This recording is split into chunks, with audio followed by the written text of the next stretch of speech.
नमस्कार, मैं हरिओम। दो पॉइंट और उनसे मिलने वाली लाइन को अगर किसी तीसरे पॉइंट से डिवाइड किया जाता है और उसके दोनों के उस तीसरे पॉइंट के भी कोऑर्डिनेट दिए हों तो हम रेशियो निकालना सीख चुके हैं। ये हम क्वेश्चन नंबर 4 में सीखे हैं। अब एक कड़ी आगे क्या है इसमें।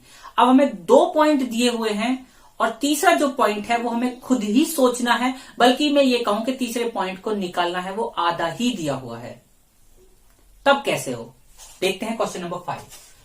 Find the ratio. पिछले वाले क्वेश्चन में भी बोला था फाइंड द रेशियो, इसका मतलब हमें रेशियो फाइंड करना है। In which the line segment joining, उसका रेशियो निकालना है जिसमें लाइन सेगमेंट ज्वाइन कर रही है पॉइंट ए और पॉइंट बी है। ये पॉइंट ए और पॉइंट बी को जो लाइन ज्वाइन, ये मतलब एक पॉइंट ए है एक पॉइंट बी है, इनसे एक लाइन बन रही है। ये दोनों पॉइंटों को ज्वाइन कर दिया जाता है।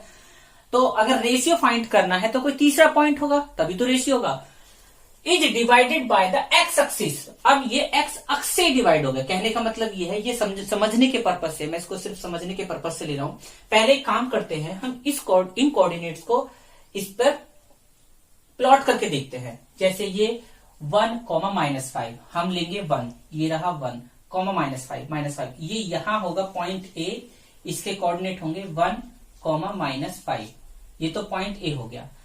दूसरा पॉइंट है बी, -4, -5, -4 एक्स अक्ष पे -4 मतलब इधर साइड एक्स अक्ष पे, वाई अक्ष पे 5 मतलब यहां। इन दोनों को जब हम मिलाएंगे तो ये होगा बी, -4, 5। और जब हम इस पॉइंट को मिलाएंगे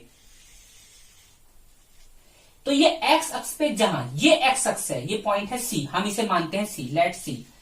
ये जो पॉइंट है, ये पॉइंट यहां से यहां तक और यहां से यहां तक किस रेशियो में डिवाइड हो रहा है या कर रहा है इस लाइन को, वो हमें बताना है।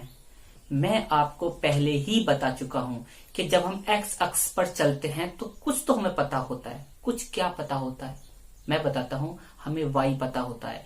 एक्स अक्ष के ऊपर अगर हम इस लाइन पे, इस अक्ष पे चल रहे हैं, अगर ये एक्स अक्ष है, ये वाई अक्ष है, अगर हम इस पर चल रहे हैं, इस पूरी लाइन पे y0 होगा। मान लिया मैं इसके कोऑर्डिनेट अगर मैं ये ले लूं x, 0, x हमें पता नहीं है, वो कुछ भी हो सकता है, हमें पता ही नहीं है।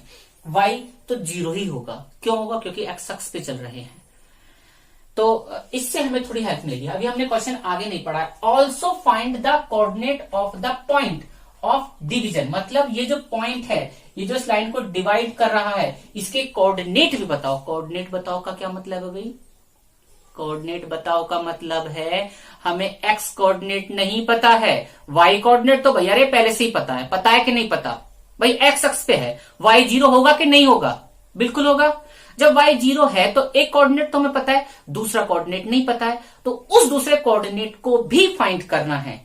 ये बोल रहा है, क्योंकि अगर हमें एक्स पता चल जाएगा तो उस पॉइंट के कोऑर्डिनेट पता चल जाएंगे। चलो आंसर की तरफ देखते हैं।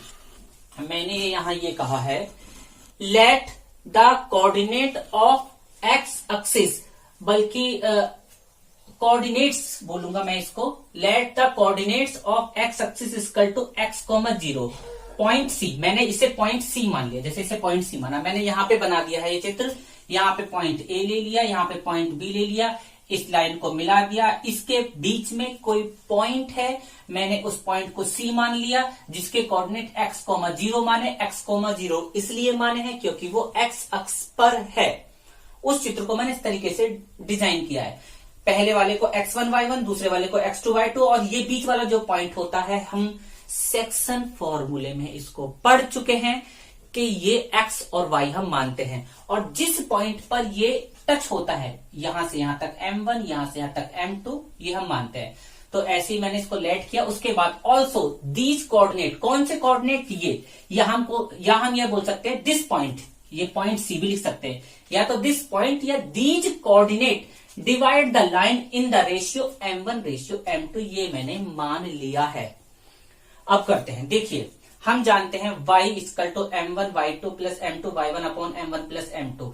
इससे पिछले वाले क्वेश्चन में जो मैंने आंसर किया था वो दोनों ही तरीके से किया था। x को लेके भी किया था, y को लेके भी किया था, क्योंकि वो दोनों कोऑर्डिनेट मुझे पता थे।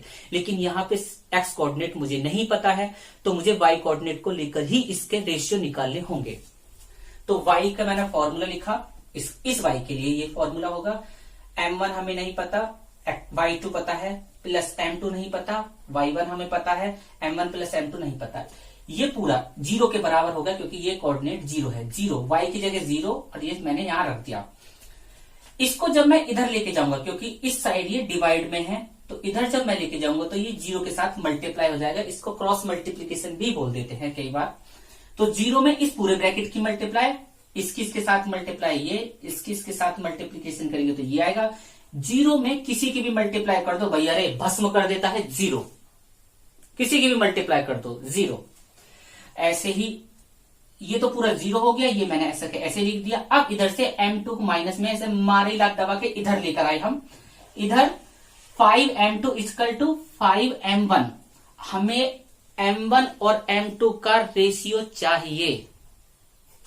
ठीक है, देखते हैं। देखिए m1 बेचारे को यही रहने दिया, इसको कोई नहीं छेड़ा। m2 को कहा के चल इधर से उधर चल। अब जब m2 को उधर भेजा तो बेचारा इधर मल्टीप्लीकेशन में 5 और m2 मल्टीप्लाई में है कि नहीं है। अब इसे जब इक्वल टू से उधर भेजोगे तो डिवाइड होगा कि नहीं होगा, बिल्कुल हो जाएगा। अब इधर 5 इंटू m1 है, इधर तो m2 को उधर भगाया, इधर से m1 को सॉरी इधर से 5 को इधर भगाया, 5 इधर मल्टीप्लाई में तो ये इधर डिवाइड में हो जाएगा। तो 5 ये वाला 5 तो ये वाला 5 तो ये है और ये वाला 5 ये नीचे वाला है। ये m2 जो है यहां पर आ गया, 5 बन जा 5, 5 बन जा 5, 5 से दोनों कट के 1/1 m1 upon m2 equal to 1:1। कहने का मतलब ये है भाई साहब दीदी, m1 और m2 का रेशियो 1:1 आ चुका है। आधा क्वेश्चन हो गया। अब आगे की बात करते हैं। हमें इसका x कोऑर्डिनेट भी चाहिए, x कोऑर्डिनेट चाहिए मतलब ये वाला कोऑर्डिनेट x चाहिए। फॉर्मूला लिखा, वैल्यू पुट करी। वैल्यू क्या है, m1 की वैल्यू पता है, बिल्कुल पता है, 1:1। आप इसको मिड पॉइंट फॉर्मूले से भी कर सकते हैं, कोई प्रॉब्लम नहीं है। आप इसको मिड पॉइंट फॉर्मूले से भी कर सकते हैं। 1x2 प्लस 1 m2 के लिए x1 अपॉन 1 प्लस 1, इसको सॉल्व किया, ये आ गया। 0 कोऑर्डिनेट पहले से ही पता था, उस पॉइंट के कोऑर्डिनेट भी पता चल चुके हैं जिसके हमें निकालने थे। उम्मीद है आपको समझ में आया होगा।